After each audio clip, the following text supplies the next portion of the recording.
Традиционная августовская конференция работников образования прошла сегодня во Владикавказе. Педагоги со всей республики подвели итоги деятельности за прошедший учебный год.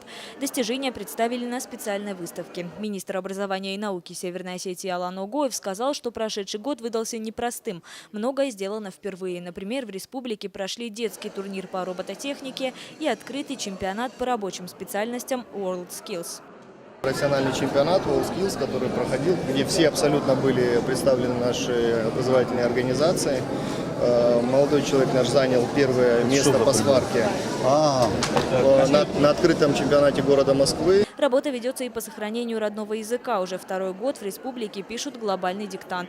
Традиционным стал и конкурс мастера осетинского слова. Школы Северной Осетии уже обеспечены литературой на родном языке. На это потратили более 20 миллионов. Алан Огоев также отметил одно из приоритетных направлений развития инклюзивного образования. С 1 сентября в нескольких школах начнут работать специальные классы для слепых детишек.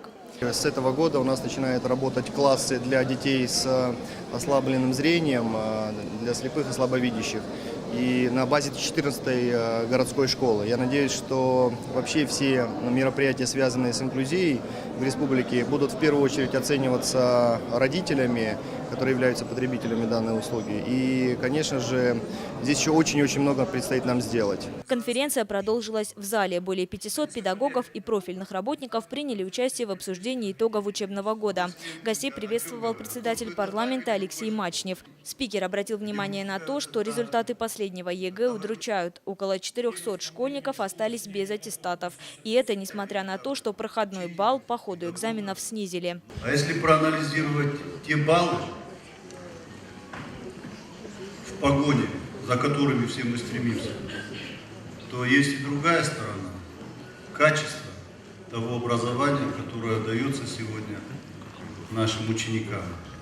И опять-таки прошедший учебный год показал, что это качество не на том, не на должном уровне, которое мы хотели бы видеть, которое требует от нас руководство страны. Речь шла и об учительских зарплатах. Министр образования сказал, что уровень выплат зачастую несправедлив. Когда спикер Алексей Мачнев назвал цифру в 18 с лишним тысяч рублей, такова по официальным данным средняя зарплата педагогов Северной Осетии, и по залу пронесся неодобрительный гул. У многих такая сумма вызвала лишь ироничную улыбку. Правда, чиновники заверили, курс на повышение зарплат сохранится и в ближайшие годы. Яна Гагиева, Борис Сопоев, Осетия ТВ. Thank you.